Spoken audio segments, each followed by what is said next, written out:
चल अडिग बिहार। मित्रों नमस्कार, मैं बिहार हूँ श्रृंखला के इस चौथे सेशन में आप सबका स्वागत है। दोस्तों सदा की भांति इस सेशन को शुरू करूं उसके पहले आप सबको आपके समर्थन एवं हौसला अफजाई के लिए हृदय से धन्यवाद ज्ञापन करता हूं और साथ ही साथ आपसे उम्मीद करता हूं कि आप भी इसमें शामिल होंगे। मतलब आप जिस भी जिला से संबंधित हों, जहां भी आप रहते हों, उसकी खास बातें, उसकी खास समस्याओं को हमसे शेयर करें, हमें मेल करें, ताकि हम इस सेशन में शामिल करें और जन जन तक हम इसको लेके जाएं और इसे एक आंदोलन बनाएं।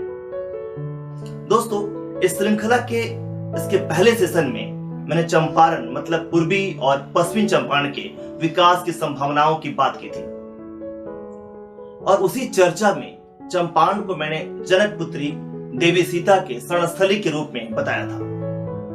तो अब उसी सिलसिले को थोड़ा और आगे बढ़ाते हैं और आज एक ऐसे जिले की बात करते हैं जिसे मैया सीता के जन्मस्थली होने का गौरव प्राप्त है।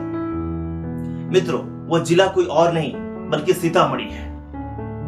तो मित्रों आइए आज इस एपिसोड में सीतामढ़ी जिले के इतिहास को खंगालते हैं, उसको जानने की कोशिश करते हैं और साथ ही साथ उसके वर्तमान का अवलोकन करके उसके भविष्य में विकास की संभावनाओं को तलाशते हैं।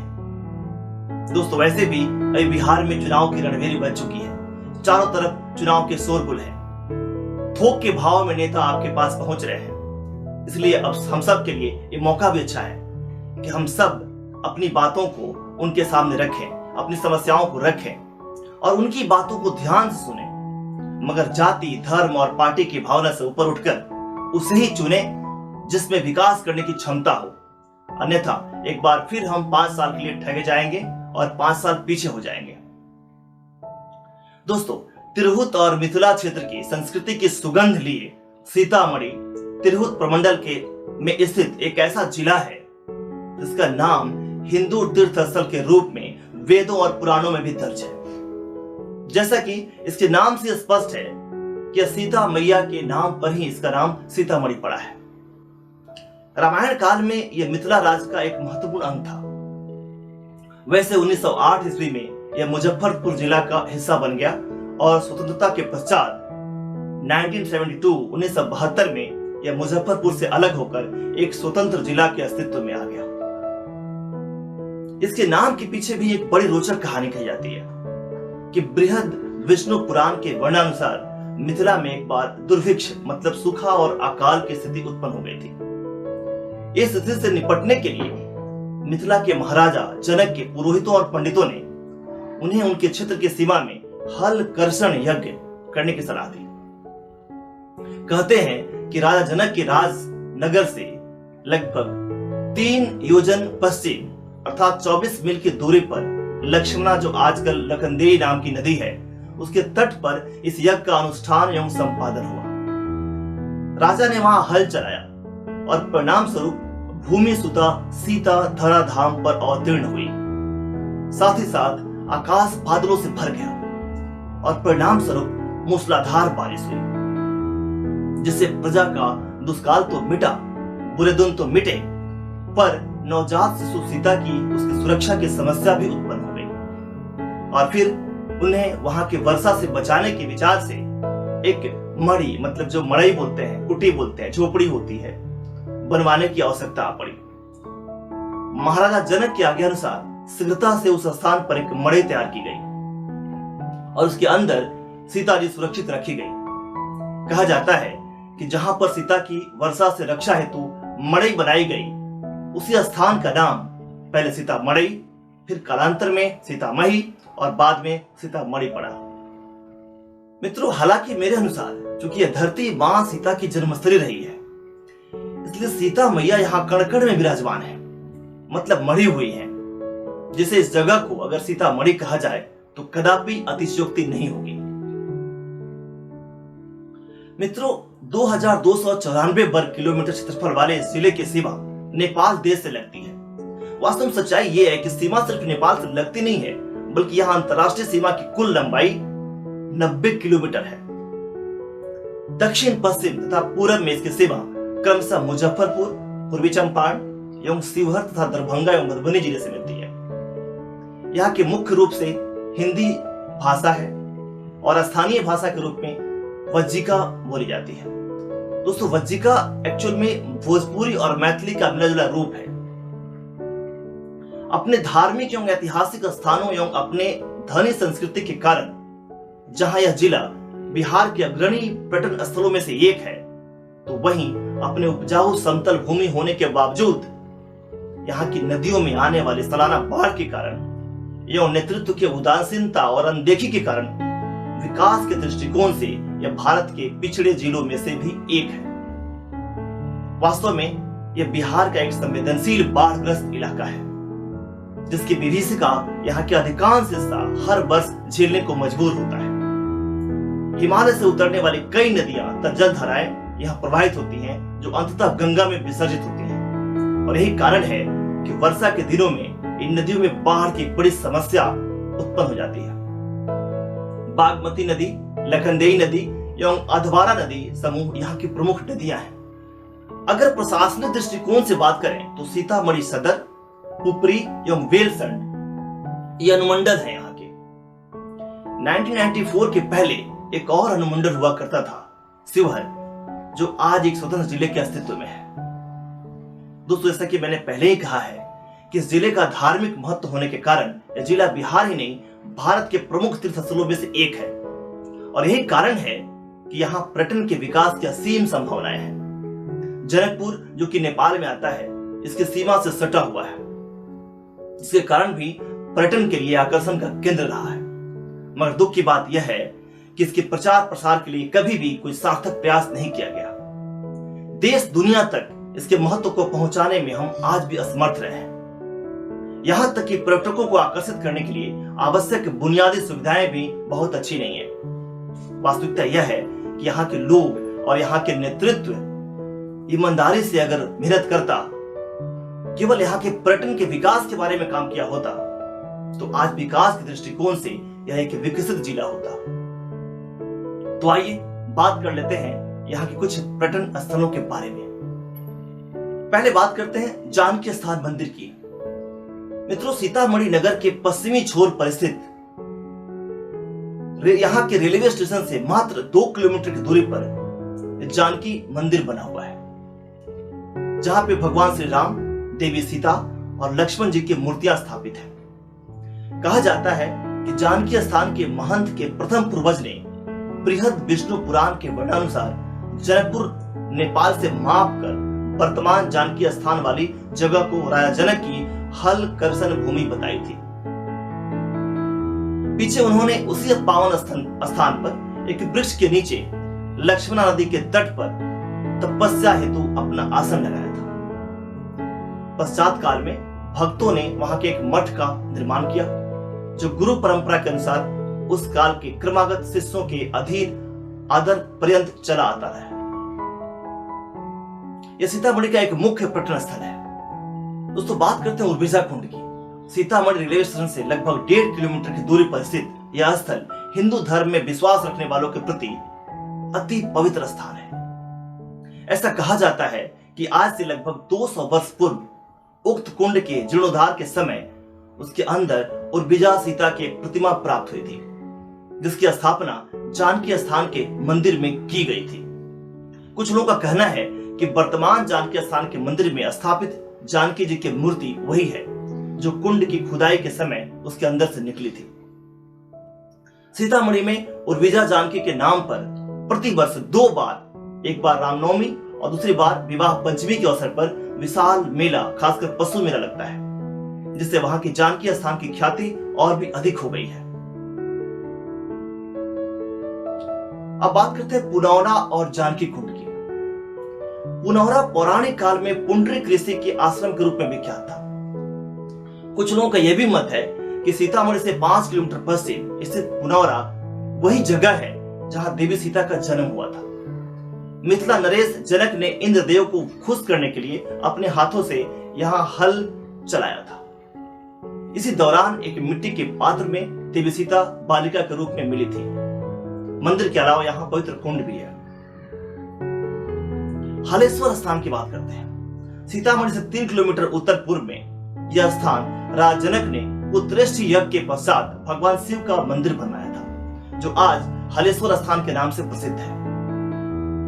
एक जगह है पंथ पाकड़।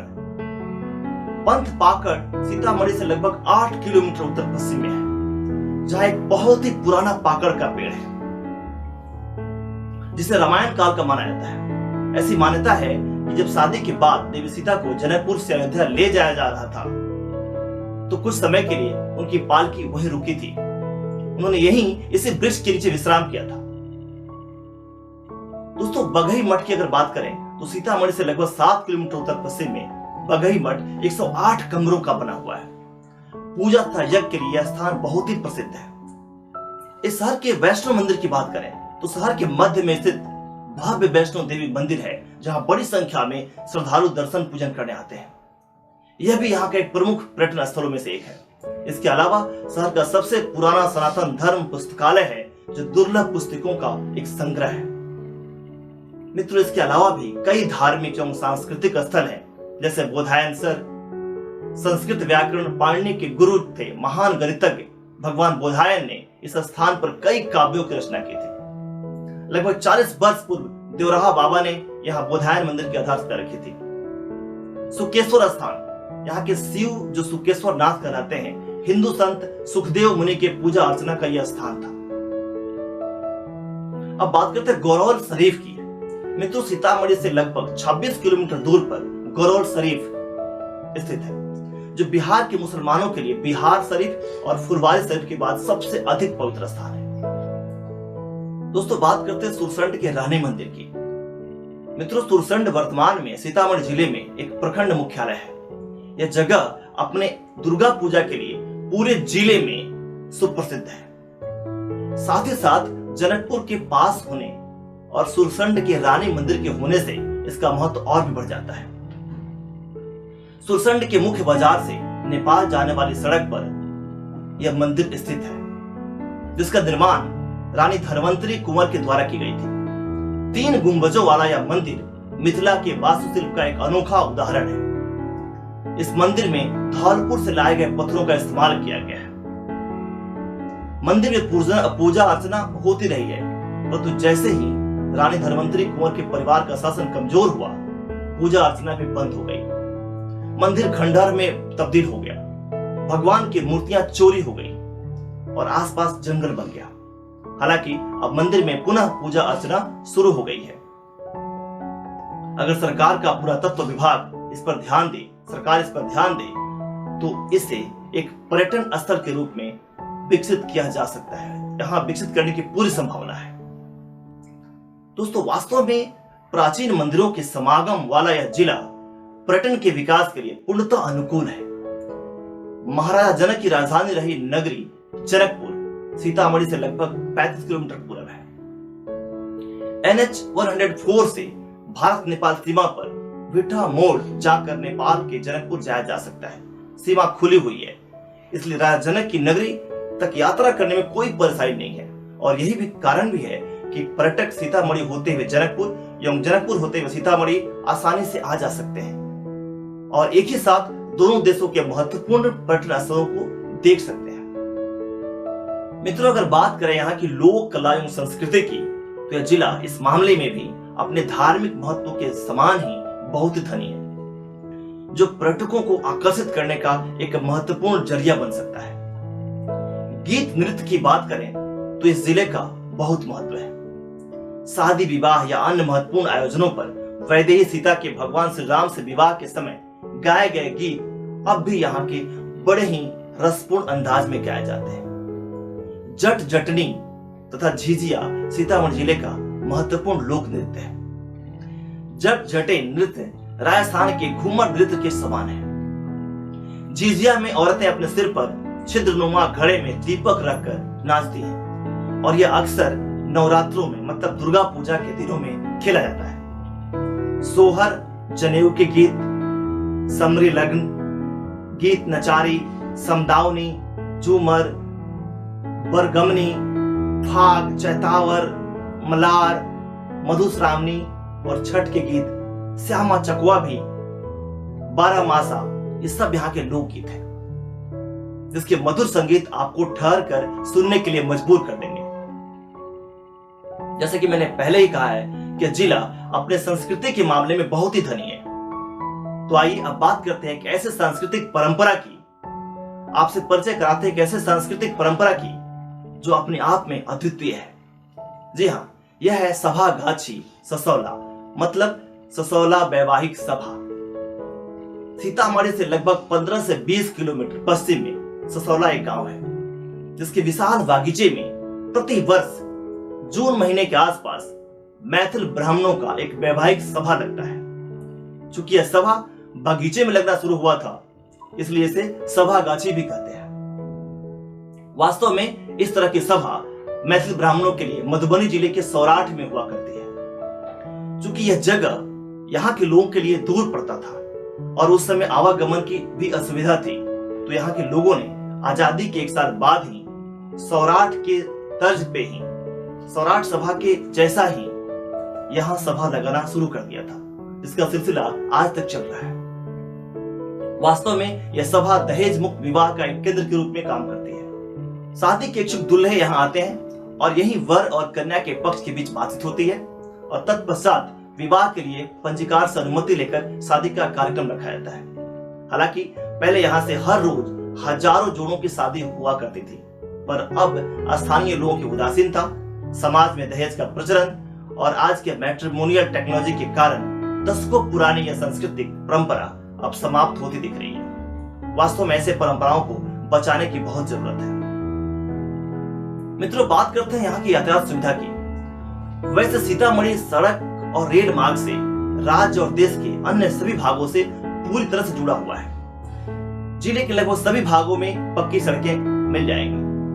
पटना से यहाँ की दूरी 105 किलोमीटर है और मुजफ्फरपुर से यह 53 किलोमीटर की दूर पे है। यहाँ का निकटतम हवाई अड्डा 130 किलोमीटर दूर राजधानी पटना में है। हालांकि जनकपुर हवाई अड्डा यहाँ से काफी नजदीक है। वैसे यहाँ मैं आपको यही बताता चलूं कि इस वीडियो को बनाने के सिलसिले में जब मैं सीतामढ़ी के कुछ मित्रों से बात किया, तो उन लोगों की वहां की कुछ सड़कों को लेकर मायूसी साफ झलक रही थी। उन्होंने बताया कि सुरसंड विधानसभा में NH 104 गुजरा तो करती है, लेकिन उसकी असली पहचान जर्जरता हो चुकी है। लोगों की मायूसी और नाराजगी इसलिए भी जायज है कि बाढ़ और बरसात के दिनों में कुल मिलाकर 1 माह तक इस सड़क पर वाहनों का आवागमन ठप रहता है। कुंभा और सुतिहारा लचका में पानी होने से सुरसंड के लोगों को सीतामढ़ी जाने के लिए भी बाजपट्टी और पुपरी होते हुए लगभग 15 से 20 किलोमीटर की अधिक दूरी तय करनी पड़ती है। उधर सुरसंड पुपरी पथ जो NH 87 है कि कुंवारी लचका में पानी होने पर यहाँ आवागमन और भी मुश्किल हो जाता है। परिणाम स्वरूप स्थानीय लोग बाढ़ बरसात के दौरान अपने जान को जोखिम में डालकर ट्रैक्टर आदि से यहाँ की यात्रा करते हैं। मित्रों, बात करता हूँ कृषि एवं उद्योग धंधे की। इस जिले की भूमि प्रायः सर्वत्र उपजाऊ और कृषि योग्य है।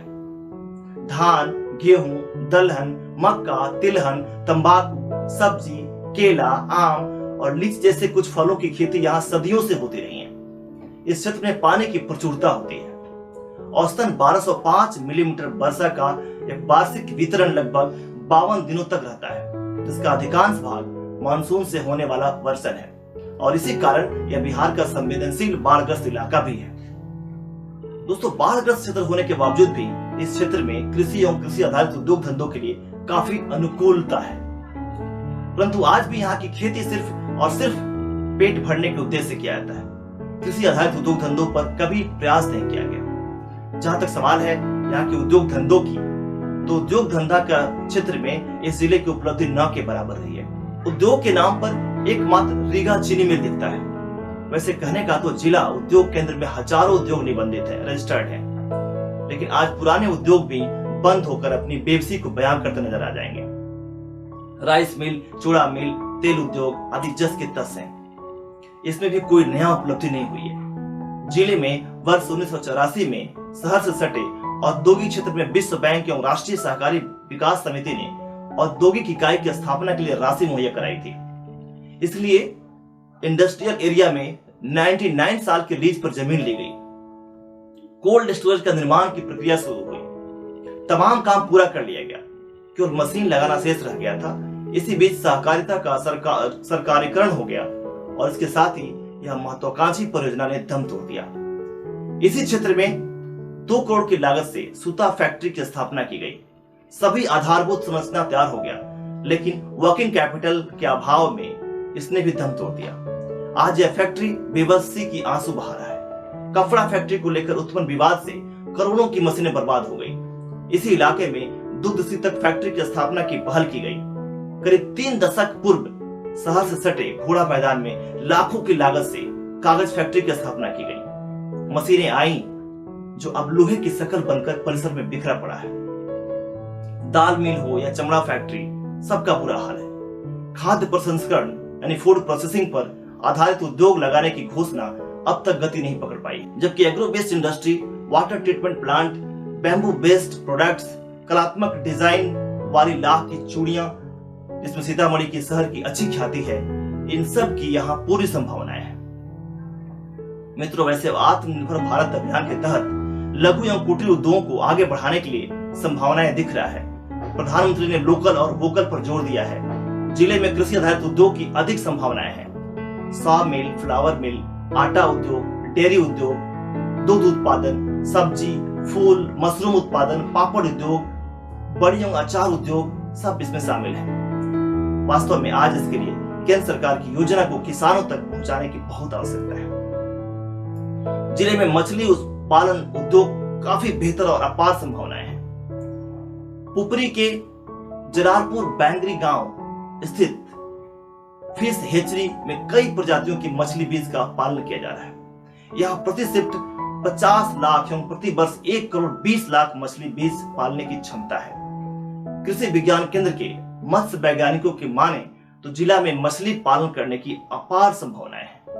पोखर, तालाब, जलाशय का खनन एवं संरक्षण कर मछली पालन किया जा सकता है। मित्रों, साहित्यिक दृष्टिकोण से अगर आंका जाए तो यह स्पष्ट विदित होगा कि सीतामढ़ी जिला ने अनेक विलक्षण प्रतिभा पुत्रों को अवतरित किया है।